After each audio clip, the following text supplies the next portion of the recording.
Good day, grade 11s. Today I want to start working on the chapter called Geometric Optics. It's Unit 1 on pages 165 to 224 in your physics textbook. I want to use this photograph to illustrate what happens with light energy as it enters the atmosphere and falls onto objects. Some of the light is refracted. That is the topic of this session of videos. Some of the light is reflected, so reflection.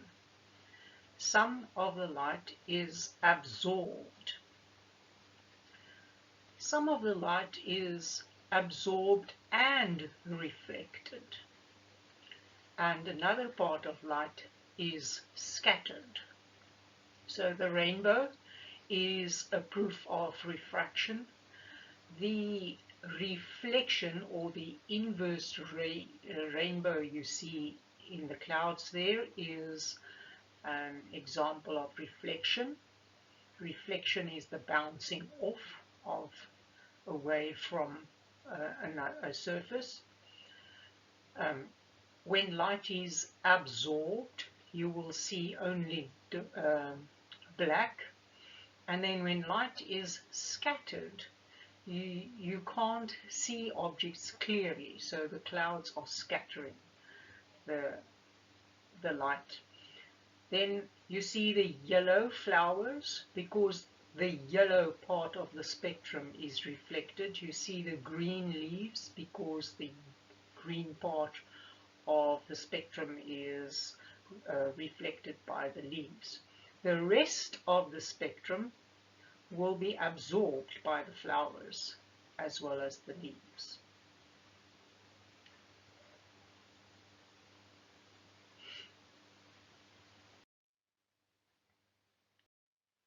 So just to go over the properties of light, firstly I want to go over the general properties. Light has rectilinear motion, so it moves along straight lines.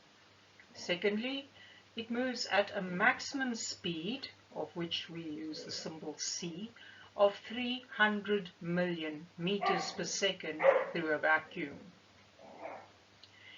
When it moves through a specific medium, it moves at a constant speed. So the speed of a wave can't change while it is moving in that specific medium. The light is propagated as transverse waves. The electromagnetic waves will therefore have dual nature. First of all, they have wave nature, and wave nature is proven by the fact that light undergoes interference, and particle nature, which is something we will discuss in more detail in grade 12. Now, the proof of the transverse wave motion of light lies in polarization. Now, polarization is when you remove part of the light by allowing light that vibrates in one plane only. Plane is a flat surface. So I'm going to demonstrate that with the following diagram.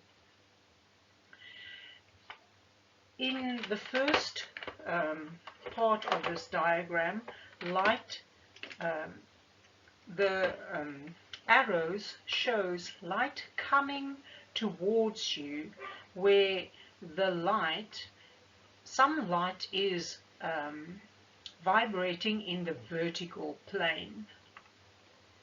So let me demonstrate this. This ray here in the y-axis, along the y-axis, that shows light energy moving particles up and down as the waves are propagated towards you. This along the x-axis in the Cartesian plane symbolizes light that is vibrating, moving to and fro along the x-axis as it comes towards you. The light ray comes towards you and it will vibrate the particles of the medium to the left and to the right. Number 3 symbolizes light where the energy moves towards you, but the light displaces the particles of the medium like a northeast, southwest direction, if I can explain it that way. And the fourth one is, so this bundle of light rays are coming out towards you, and I'm trying to symbolize that they are vibrating in all directions, 360 degrees. Now, when you place something in the path of that light, this is something that we place in the path of the light that will only allow light that vibrates in this direction to pass through the object. It's called a Polaroid disc.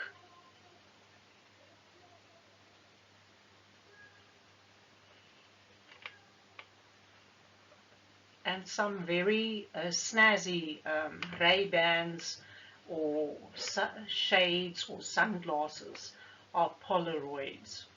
So they will allow light only to move, that vibrates in one plane only, to move through the lenses. So now the light vibrates in the Y plane only. So we call it plane polarized vertically.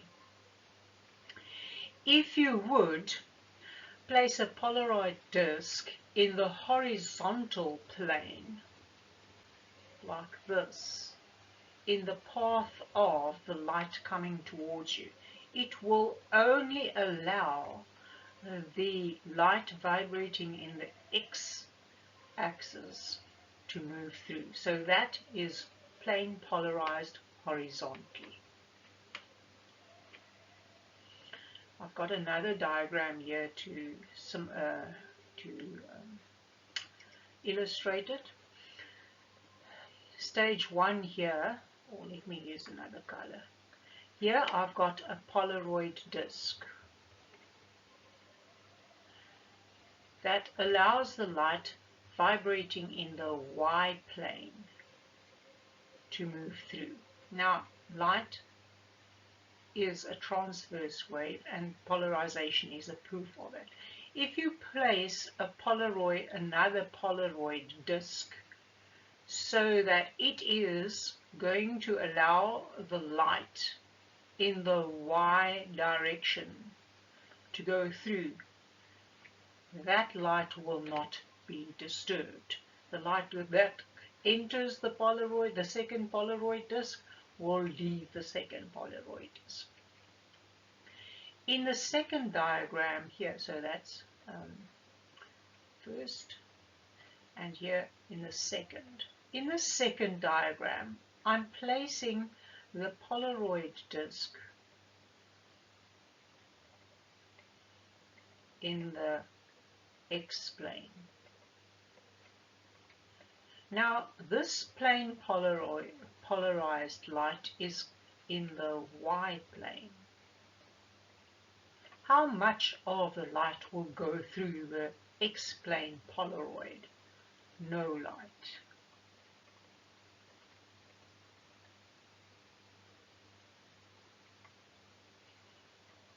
So you can eliminate light from a room by using Polaroid discs. If the one Polaroid disc will remove the X plane light and you place it against a Y-plane light Polaroid disc, there you will have darkness in the room.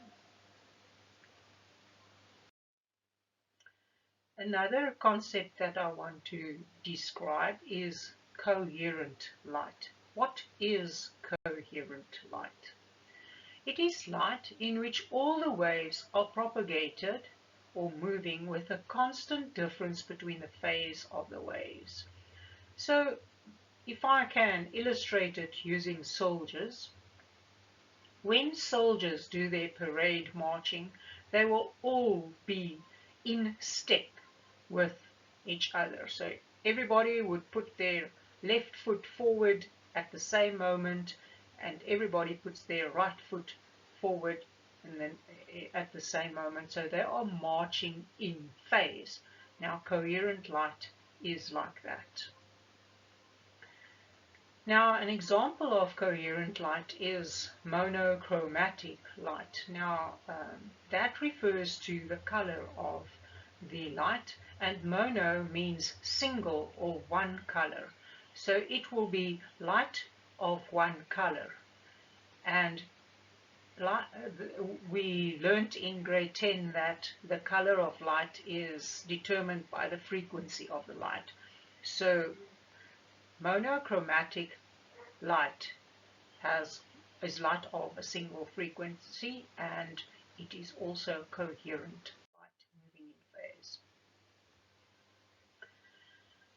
Now, the next thing I want to revise is the property of reflection and what happens to light when it falls onto an object. We've discussed this using the first slide, so I just want to use this beautiful photo.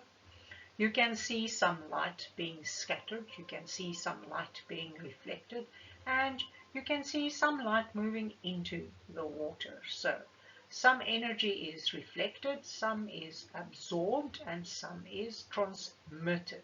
When it is transmitted, it enters a new medium, and that refers to refraction.